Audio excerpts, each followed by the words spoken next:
Shalom Adonai, Yeshua Hamashia, Ramalé, Ramalehim, querido, é uma alegria estar mais uma vez com os irmãos aqui para nós compartilharmos mais uma vez da palavra do Senhor. Hoje querendo trazer um assunto muito sugestivo, que é, querido, a interpretação correta do capítulo número 3 do livro de Gênesis, aonde nos traz muitas controvérsias, mas vamos fazer uma exegese sincera, uma hermenêutica mais apegada ao contexto, para que possamos ter uma teologia mais saudável. Evangelho genuíno, escola bíblica, estamos aqui para trazer o melhor para você. Pastor Gerson, professor Gerson, estando com você. Já quero deixar uma deixa, você que está sendo edificado com esses vídeos, se você quiser nos ajudar a pagarmos, querido, essa internet, e ajudar o Ministério Evangelho Genuíno, fique à vontade de maneira voluntária para nos ajudar. Estamos colocando o número de uma conta, aonde está no final destes vídeos. Que Deus abençoe a todos. Vamos lá então para uma exegese sincera. Livro de Gênesis, capítulo número 3. Vamos usar aqui, querido, um esboço do Felipe Moura com a exposição do professor Gerson, que diz assim: o capítulo 3, querido, do livro de Gênesis, ele começa no final do capítulo número 2, do versículo 24. Ele começa no versículo 24 do capítulo 2, e, querido, e o versículo 1 do capítulo 3. Ou seja, a Bíblia, quando foi escrita, ela não tinha versículos nem capítulos. E aqui foi uma divisão errônea, a qual, querido, não souberam dividir bem os capítulos e versículos. Então diz assim: portanto, o homem deixará seu pai e sua mãe, e se apegará à sua mulher, e serão uma só carne. E estavam ambos, o humano e sua mulher, nus, e não se envergonhavam. Capítulo 3, verso 1. E a serpente era a mais astuta de todos os animais selvagens do campo que Adonai Elohim havia feito. E disse à mulher: foi isso que Elohim vos disse? Não comais de toda árvore do jardim? Ah, nós vamos ver, querido, que dentro desse contexto que nós lemos, nós vemos que a Torá quer nos ensinar algo muito importante, tá? Que é dentro desse contexto do capítulo número 3 do livro de Gênesis, dessa serpente, né, ser astuta, né, a serpente astuta, a serpente que veio enganar a mulher. E muitas pessoas, né, entendem, até mesmo compreendem que essa serpente simboliza Satanás. Mas já quero deixar que dentro do contexto judaico, dentro do escritor que escreveu, querido, as escrituras judaicas, não tem, é impossível essa serpente representar a pessoa de Satanás. Por quê? Primeiro, porque os judeus, antes do cativeiro, não tinham nenhuma concepção de um ser espiritual como Ra-Satã, ou um adversário como Ra-Satã. Em toda a Bíblia hebraica, antes do cativeiro, Ra-Satã simplesmente não é Ra-Satã, é Le-Satã, ou seja, um adjetivo, um adversário. E não, querido, um substantivo, um personagem fictício. Então, é impossível você aceitar ou até mesmo crer dentro desses fundamentos que a serpente do Éden seja, querido, Satanás. Mas você vai ver lá em Apocalipse a antiga serpente. Quando você vê dragão e antiga serpente, está falando de bestas, está falando de impérios, está falando de sistemas, querido, políticos e sistemas religiosos. Nada a ver com a serpente, que é a serpente no Éden. Tá? Vamos ver o rebaixamento da serpente. A primeira coisa que se observa é que a Torá não subestima a importância da serpente para a cultura local. Pelo contrário, ela traz como o animal de todos os animais do campo. Observe a expressão que Adonai Elohim havia feito, tá? A serpente, ela é uma criatura, tá? Nesse trecho que passa quase desapercebido aos olhos de um ocidental do século XXI, a Torá promove uma verdadeira revolução monoteísta. Ou seja, o que nós vemos aqui é um rebaixamento da serpente, ou seja, um grande combate à idolatria. Era um choque cultural contra o politeísmo. Por quê? Porque o escritor, quando escreve Gênesis, ele tinha por objetivo, querido, instituir uma religião que era monoteísta. E nós sabemos que dentro do politeísmo, a serpente era uma criatura alada e também uma criatura que era idolatrada pela cultura politeísta. E para que os israelitas viessem entender que a serpente não era um deus, nós vemos que aqui no livro de Gênesis ela começa a ser rebaixada para que o povo de Israel viesse se libertar de todo o politeísmo e de toda a sua concepção de que a serpente era uma representação de um deus. Se você olhar para os escritos antigos, nós vamos dizer que Enki eram representados por uma serpente. Esses deuses eram representados por uma serpente. A serpente pode ser astuta, mas não é uma divindade. Não existe divindades serpentes ou serpentes divinizadas. A serpente é simplesmente um animal do campo, isto é, não domesticado, uma criação do Eterno.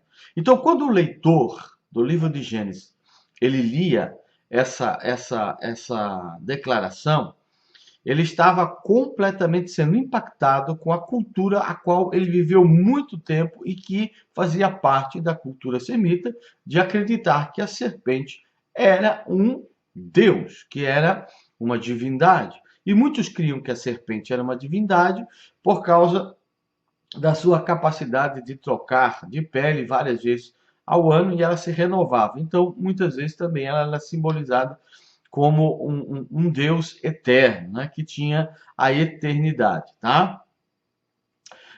A questão de selvagem também é relevante, porque na mitologia suméria as civilizações foram iniciadas pelos deuses. Ao apresentar a serpente como não domesticada, a rebaixa a um status de um animal bruto, sem capacidade de ensinar qualquer coisa à humanidade. Ou seja, que ela não era um deus. Tá?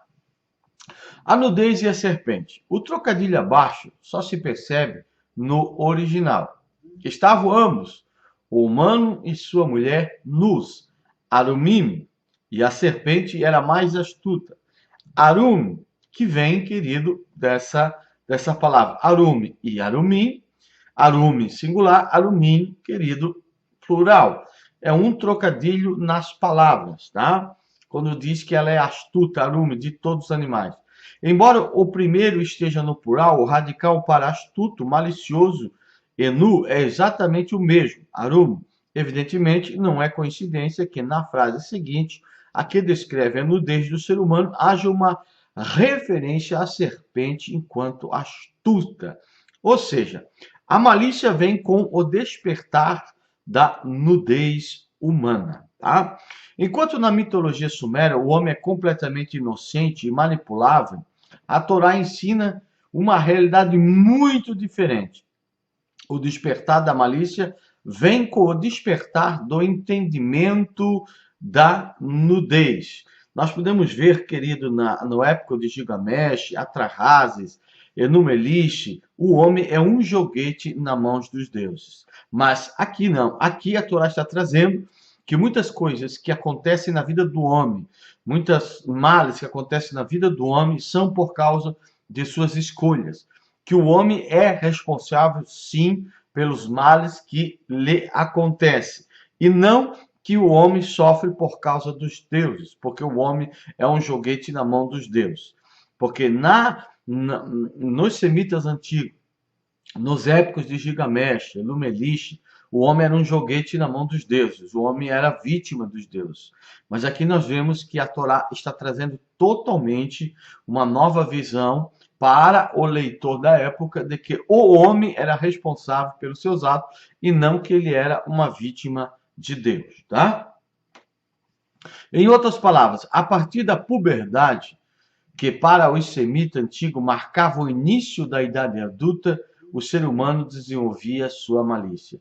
Ou seja, a puberdade, querido, quando um jovem ele entra na puberdade, é ali que está, querido, a representatividade da serpente. Ou seja, quando uma criança ele está nu como uma outra criança, querido, não há, através da inocência, não há, querido, a malícia, não há nada que leve ele a se sentir, querido, perturbado ou se sentir constrangido com a nudez de outra criança. Mas quando chegando à puberdade, quando chegando à inclinação no mal que está dentro de nós, chega um momento que a criança começa a ver na nudez da outra pessoa com um olhar diferente, com um olhar de malícia.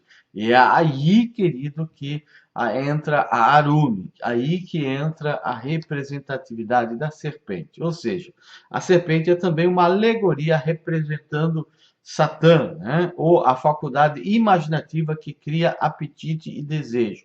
Esse é o verdadeiro Satã que está dentro de todo ser humano. O apetite e o desejo por aquilo que é, querido, desenfreado, sem limite, tá?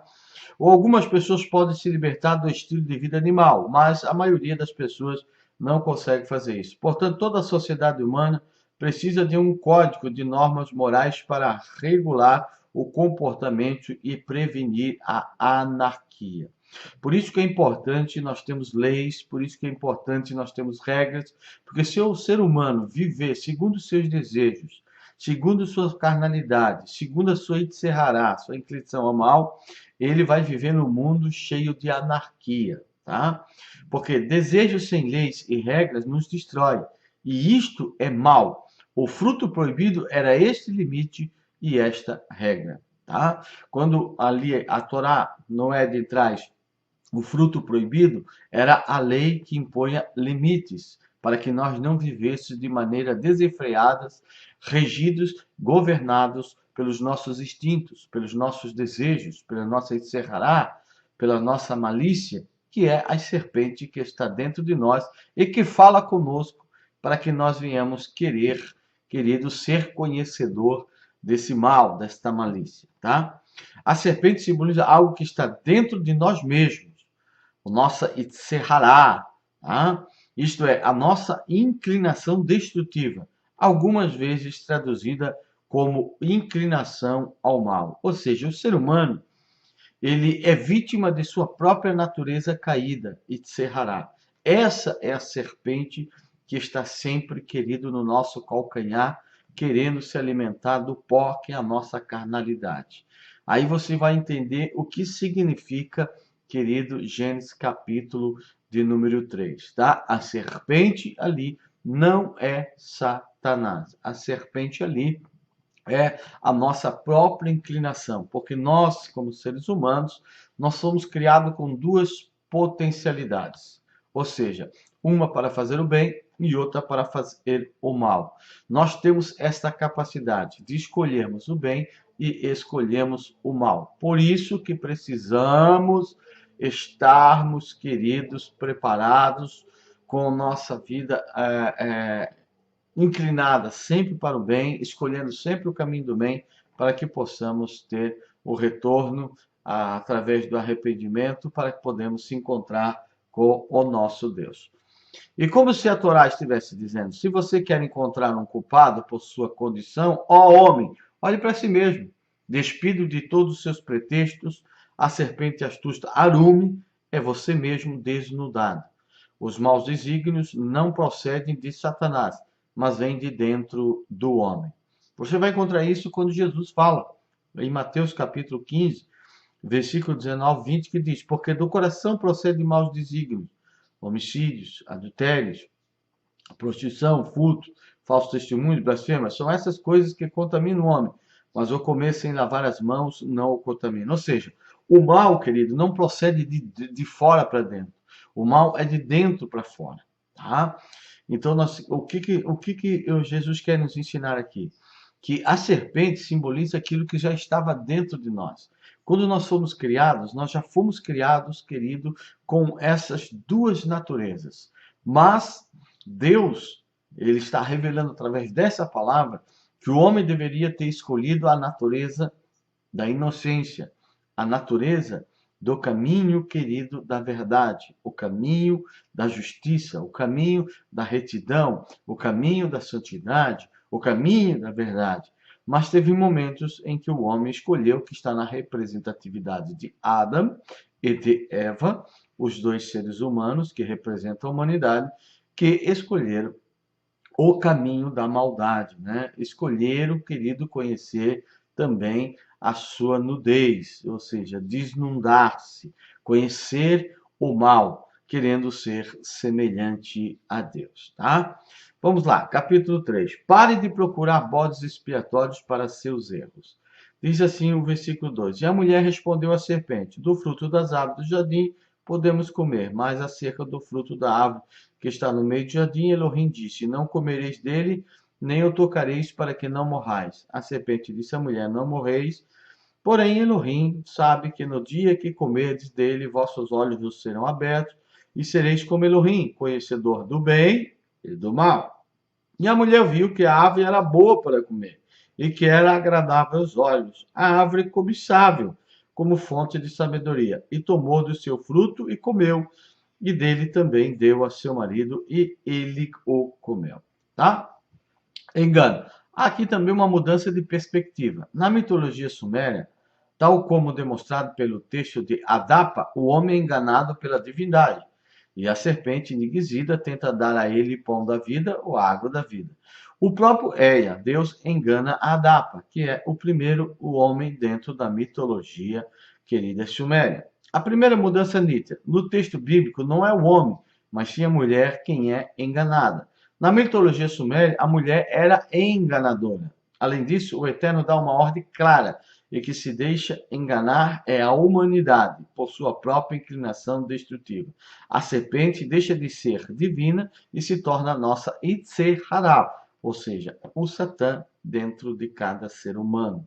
A inclinação ao mal, a natureza carnal. Nós temos duas naturezas, uma divina e uma humana. Se nós seguimos a nossa natureza divina, se unindo ao nosso espírito, que é unido a Deus, voltaremos a Deus. Mas se rendemos a nossa carne, a nossa Yetzer Hara, queremos fazer os desejos da nossa carne, os desejos deste mundo, o desejo do nosso lado terra, do nosso lado animal, nós iremos perecer, segundo o que diz a Bíblia Sagrada. Tá? A ambição humana. A serpente questiona os motivos do Eterno, atribuindo a ordem à inveja. Enquanto na primeira criação os seres humanos são criaturas semelhantes ao Eterno, exercendo domínio. Tá? Aqui sua ambição de ser como o Eterno ou como seres divinos é a razão de sua expulsão do Éden, segundo a Jude Study Bible, Gênesis 3, 4 e 5. Como visto, o fruto de uma árvore como algo que é capaz de dar a um mortal uma condição divina é um tema bem presente também na mitologia suméria. Nós vemos isso, querido, na mudança que a Torá introduz ao fazer a narrativa do Éden bíblico, tá? Onde nós vimos que Adapta foi enganado, ele não comeu o pão da vida, oferecido pela serpente. Enquanto na cultura suméria, almejar ser igual aos deuses e à imortalidade é uma virtude do homem, e ele é enganado pelos deuses e privado desse elemento. O Éden bíblico, a questão é muito diferente, tá? Nós vamos dizer que no Éden bíblico é muito diferente. E isso é representado pelo que a serpente diz à mulher: se comerdes da árvore, sereis como Elohim. Querido, ainda o capítulo 3, versículo 7 diz assim: E foram abertos os olhos de ambos e perceberam que estavam nus. E costuraram juntas folhas de figueira e fizeram para si aventais. E ouviram o som de Adonai Elohim, que andava no jardim no período da brisa do dia. E esconderam-se o humano e sua mulher da face de Adonai Elohim entre as árvores do jardim. E Adonai Elohim chamou o humano e disse-lhe: Onde estás? E ele disse: Ouvi o teu som no jardim e tive medo, porque estou nu, e me escondi. E disse: Quem te disse que estava nu? Comeste da árvore que te mandei não comer? E o humano disse: A mulher que colocaste ao meu lado me deu da árvore, e então comi. E Adonai Elohim disse à mulher: Que é isto que fizeste? Ele disse à mulher: A serpente me seduziu, e então eu comi da árvore. tá? O jogo da culpa. O homem tenta simplesmente jogar a culpa em sua esposa e assim também para o Eterno, que colocou ao seu lado. Ela, com mais credibilidade, culpa a serpente. E nisto ela falou a verdade, né? A Bíblia hebraica ironiza o jogo da culpa de boa parte do texto da cultura suméria, que busca culpar a mulher e os deuses por todas as agruras da humanidade, que não tem qualquer responsabilidade sobre seu infortúnio. Mesmo quando errava na cultura suméria, a humanidade era apenas ingênua. É como briga de criança antigamente, né? A narrativa do Éden, querido, ela nos traz essa realidade. Lembra quando você era criança, você fazia uma arte, brigava com seu irmão brigava com você, mas na hora, querido, que o pai chegava, o pai não queria saber se a culpa era de um, a culpa era do outro, ele pegava e surrava os dois. Então, é assim que Deus está falando. A narrativa do Éden, todos os envolvidos são igualmente punidos. A lição para isso é justamente o fato de que o jogo da culpa não é tolerado por Deus, tá? Não adianta nós ficarmos culpando, procuramos culpados, eu fiz isso por causa disso, daquilo, daquele outro, tá? Existem traduções que colocam maiúsculo na semente da mulher para criar tendenciosidade a uma profecia messiânica, tá? Nós vemos muitas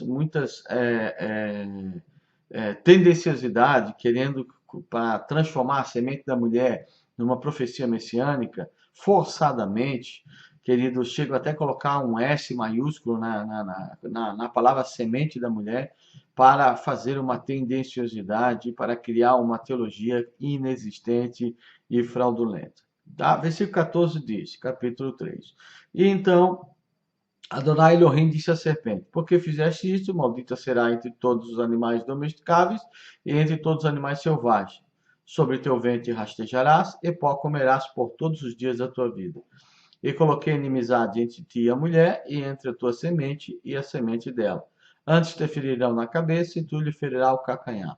A mulher disse: multiplicarei grandemente o tormento de tua gravidez, com dores darás à luz aos filhos, e por teu marido será o teu desejo, e ele governará sobre ti. E ao humano disse: porque deste ouvido à voz da mulher, e comeste da árvore sobre o qual te ordenei, dizendo: não comerás dela, maldito serás o solo por tua causa, com árduo trabalho comerás dele por todos os dias da tua vida. Espinhos e arbustos farpados te produzirá, e comerás plantas do campo. Pelo suor da tua testa comerás o pão, até que voltes ao solo, porque dele fostes tomado, pois ao pó és, e ao pó voltarás. E o humano deu à sua mulher o nome Rava, quer dizer, Eva, por ela se tornou mãe de todos os viventes. E Adonai Elohim fez túnicas de pele para o humano e sua mulher, e os vestiu. Poucas passagens, amados, nas Escrituras são tão mal interpretadas quanto essa acima indicada, fruto de anacronismo e na criatividade teológica de religiões que querem enxergar no acima algum tipo de profecia messiânica. Na realidade, o contexto literário que leva em conta a cultura local indica um objetivo completamente diferente, o de humilhar a figura da serpente, desfazendo assim a idolatria local que era de conhecimento do público do autor. Os comentaristas da antiguidade perceberam esse objetivo. Observe o que diz o Midrash. Quando o sagrado bendito seja ele, disse a ela: sobre o teu ventre andarás, e os anjos ministradores desceram e arrancaram suas mãos e pés. Bereshit Rabá 25. É um Midrash. É importante nesse ponto recordar que a mitologia suméria conduzia à idolatria das serpentes, tida como imortais, que era uma das formas primordiais dos deuses, a eternidade. Serpentes com patas, rostos humanos alados, era um simbolismo do poderio, inclusive militar, dos deuses e da representação de suas características divinas. É importante lembrar que o pó, nas escrituras, está frequentemente associado à humilhação. Quando alguém desejava se humilhar, cobria-se de pó. Conforme Jó 42:6, o homem nada mais é do que pó e cinza, em Gênesis 18:27. Em outras palavras, a idolatria está derrotada, destruída, e a serpente passa de objeto de culto a um simples animal terrestre, humilde e rastejador do solo. Esse é o destino dos falsos deuses sumérios, que outrora os israelitas pensaram que pudessem ser os senhores do Éden. Em paralelo, indica também o perigo da própria carnalidade do homem, pois a idolatria exteriorizada na figura das serpentes, na realidade, reflete um aspecto do próprio homem. A serpente é uma serpente que está dentro do homem e que reflete a nossa natureza carnal. A idolatria não está nos objetos, e sim no coração rebelde do ser humano. Por essa razão, ele próprio é a serpente que enxerga como divindade. A serpente, nesse sentido, expressa a arrogância do ser humano que quer deuses tangíveis que ele mesmo possa controlar ou até mesmo culpar. Sabe por que hoje muitas pessoas gostam da idolatria, gostam de ser idólatras? Porque querem dominar, querem controlar, querem um Deus que eles possam carregar, que eles possam governar e que eles possam dirigir. E eles não querem ser governados e não querem ser dirigidos. A semente se alimenta do pó da terra, de onde vem o próprio homem, sobre quem a Torá diz, porquanto és pó, e ao pó se tornará. Ou seja, a transgressão em geral, aqui representada pela idolatria, arrogância, se alimenta da própria carne do ser humano. Se o desejo do homem não se sujeitar à lei divina, ele o conduzirá à sua própria ruína. Então, querido, aqui está a revelação de quem é a serpente do Éden, de como funcionava a mente do povo de Israel, que estava, querido, completamente contaminada pelas as ideologias politeístas, né? Que tinham conhecimentos da época de vários deuses, as ideologias sumérias, né? Os épicos que existiam, e nós vemos que o escritor conhecia todo esse contexto, conhecia toda essa idolatria que permeava a mente do povo de Israel e que agora ele teria que quebrar tudo isso, destruir tudo isso, toda essa teologia, essa ideologia ou teologia politeísta, religião politeísta pagã, para introduzir um monoteísmo. Então, como as serpentes eram tidas como deuses, nós vemos que Gênesis já vem combatendo a idolatria. E também trazendo que a serpente é nada mais do que nossa inclinação carnal, que está sempre trabalhando na nossa mente, para que nós venhamos se render a ela, se dobrar a ela, fazer a vontade dela em contraste com a vontade de Deus. Que você possa guardar isso, que você possa entender isso, que você possa compreender isso. E mais uma vez, para reforçar, é impossível a serpente do Éden ser a pessoa de Satanás. Porque em nenhum momento o povo judeu, antes do cativeiro, tinha o personagem Satanás como um personagem fictício, um personagem um personagem fictício, não, um personagem espiritual, um ser espiritual. E sim, eles tinham Satã como uma palavra que simbolizava adversário, que era, querido, os seus inimigos. Satã, para o povo de Israel, era, querido, os seus inimigos. Por isso que quando nós olhamos para números na passagem de Balaão, nós vemos que o próprio anjo do Senhor veio contra Balaão como um Satanás, como um Lessatã, tá? Um adversário. Então, a palavra adversário para o povo de Israel antes do cativeiro era um adjetivo e não um substantivo. Shalom Adonai, que Deus abençoe todos, em nome de Yeshua. Amém.